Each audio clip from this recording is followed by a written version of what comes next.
O Brasil acaba de empatar em 3-3 com a Espanha no Santiago Bernabéu. Antes da análise do jogo, curte, comenta aqui no vídeo, se inscreve no canal e ativa as notificações para ter mais conteúdos como esse. O Brasil iniciou o jogo com a mesma escalação que tinha começado contra a Inglaterra, só que dessa vez a Espanha conseguiu se impor totalmente, de forma que fazia os laterais do Brasil, Wendel e Danilo, sofrerem bastante, principalmente o Wendel. Umas grandes jogadas individuais de Lamine Yamal, da direita do ataque da Espanha para dentro, trazendo a bola, conduzindo, muitas vezes conseguindo driblar tanto Wendel quanto Beraldo, que fizeram partidas bem abaixo do que poderiam, e numa jogada do Lamine Yamal se origina o primeiro gol da Espanha por conta de um pênalti. Pênalti esse que foi totalmente inexistente. Aliás, para falar desse pênalti, nós temos que falar de um jogo em pleno 2024 que não tem VAR.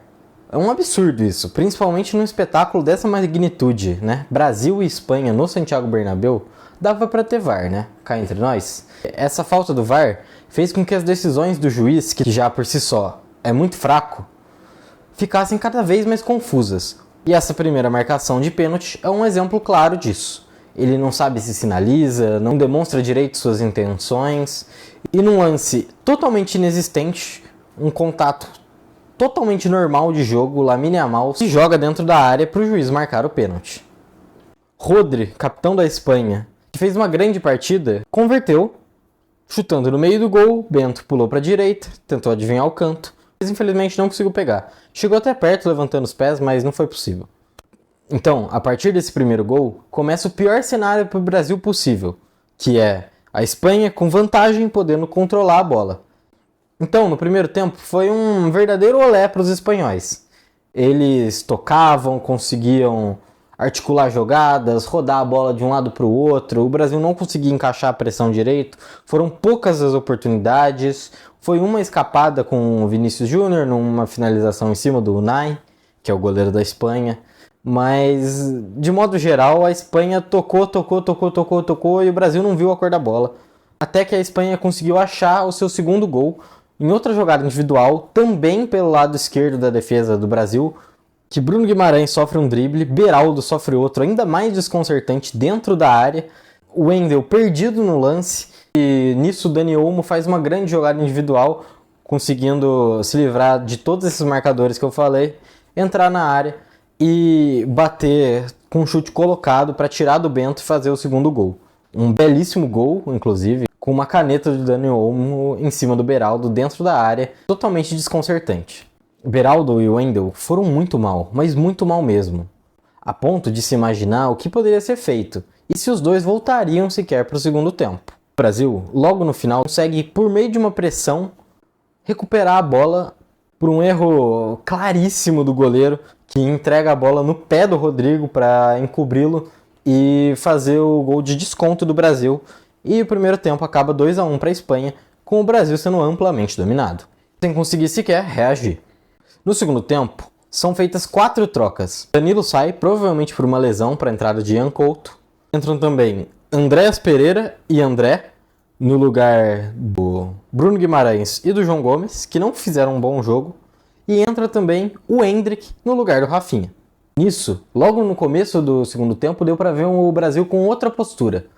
E num escanteio, consegue empatar o jogo numa bola sobrada que o Endrick pega de primeira, desvia no zagueiro Lenormand e passa no meio das mãos de Unai Simon. Uma bela finalização do Endrick, que ainda contou com um pouco de sorte e outra falha do goleiro da Espanha. Que o Brasil, inclusive, tem muito que agradecer, porque se não fosse por ele, não estaria sequer vivo no jogo. O lado esquerdo do Brasil se manteve, só que dessa vez, por conta dessa nova troca, a entrada de Andréas e a entrada do próprio André melhorou um pouco a saída de bola, que era um dos principais problemas dali, e a própria pegada do time, que conseguiu, de certa forma, evitar um pouco mais essas bolas alçadas para Lamine Yamal e para Nico Williams, que eram os pontas da Espanha que deram pavor no time brasileiro. Após o gol de empate, o Brasil reduz um pouco essa postura que tinha entrado no segundo tempo, dando mais a bola para a Espanha e tornando o jogo mais parelho. Mas mesmo assim, os espanhóis conseguiram criar mais chances, e chances melhores, inclusive.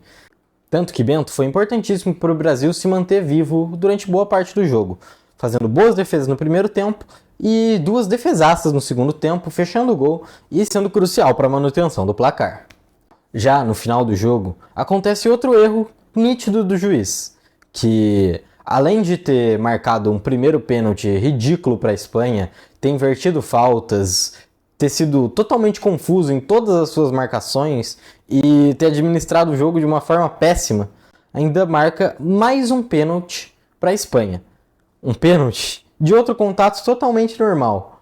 Beraldo pisa no chão e Carvajal chuta a perna de Beraldo. E nisso cai dentro da área. Mas para o juiz, pênalti. E Rodri enfrenta Bento novamente. Dessa vez, batendo em um dos cantos enquanto Bento pula para o outro. Rodri, que vale o destaque da partida, porque realmente foi dominante no meio-campo, conseguiu diversas interceptações de bolas, construía, cadenciava o jogo e foi crucial como capitão da Espanha. Sabia administrar muito bem e parecia que todo o jogo espanhol passava pelos pés dele. Muito mais que apenas fazer os 2 gols de pênalti.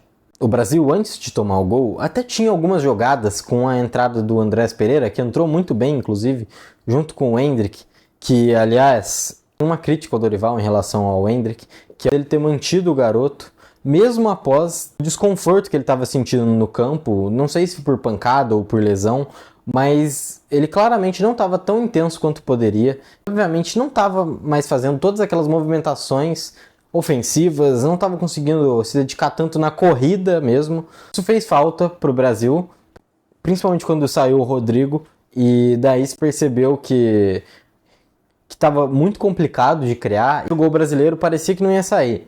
Mas no último lance do jogo, numa bola cruzada da direita pelo Ian Couto, na área, Galeno tenta dominar, mas que provavelmente não ia levar perigo, até que o Carvajal prende a perna de Galeno dentro da área. E o juiz marca pênalti, dessa vez de forma acertada. Então, o último lance do jogo, o gol de empate do Brasil, Paquetá contra o Unai Simon. Paquetá consegue deslocar o goleiro Unai Simon e fazer o terceiro do Brasil, empatando o jogo com a Espanha. A Espanha jogou melhor, mas se fôssemos pegar a rigor mesmo, tirando os 2 pênaltis inexistentes para a Espanha, era para o Brasil ter saído com resultado. Contra uma forte seleção espanhola, fora de casa. Por isso eu acredito que o trabalho do Dorival, mesmo sendo só esse início, já está plantando algumas sementinhas da forma como o Brasil deve jogar para a próxima Copa. Da convocatória ficam algumas lições. Por exemplo, como jogadores atuando no futebol brasileiro podem sim ter grandes níveis, a ponto de conseguir enfrentar grandes seleções de forma bem competitiva. Então, não tem por que não chamá-los. Obviamente, a maioria dos grandes destaques está fora do país, mas por que não aproveitar também os bons jogadores que estão aqui?